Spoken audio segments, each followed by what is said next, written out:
एक पिताजी मरने लगे।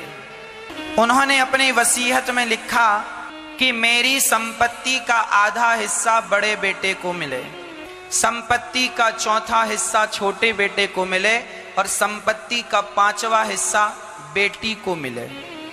वसीयतनामा लिखकर बूढ़े आदमी मर गए। अब जब लोग पंचायत बैठी कि भाई संपत्ति क्या है, तो संपत्ति में केवल 19 ऊंट थे, ना घर था ना जमीन जायदाद थी। अब 3 लोगों में बंटने हैं 19 ऊंट।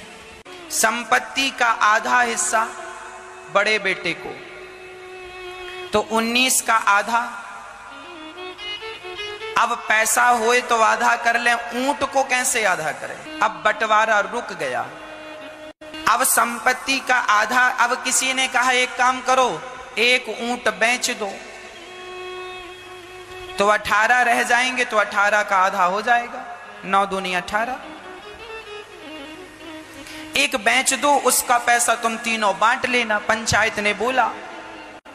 पंच लोगों ने ना, पिताजी ने जो लिखा है वही करो, कोई ऊंट नहीं बिकेगा, जितने ऊंट हैं उतने ही बांटो। शाम से रात हो गई, पंचायत उठी, खाना पीना खाई, सोई, बोले सवेरे फिर लगेगी। सवेरे पंचायत लगी, फिर कोई समाधान नहीं। बड़े बड़े पंडितों को बुलाया, बड़े बड़े गणितज्ञों को बुलाया कि भाई 19 का आधा करो, कैसे करोगे? नहीं हुआ किसी से 19 का आधा। ऊंट अंक में तो 1.5 करके हो जाएगा, पर तभी वहां से एक बुद्धिमान व्यक्ति गुजरा, उसके पास भी एक ऊंट था। वो ऊंट लेके जा रहा था।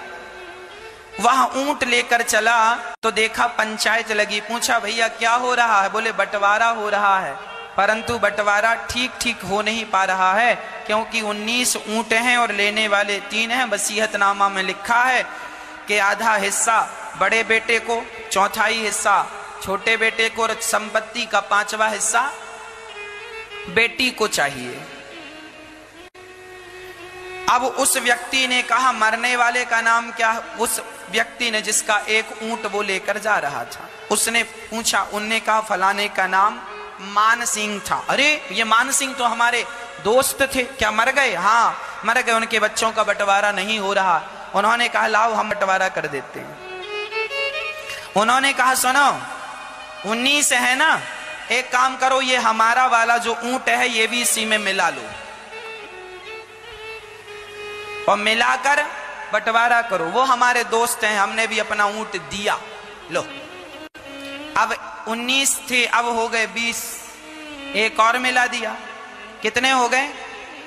अब 20 का आधा हिस्सा देना है बड़े बेटे को। कितना दिया?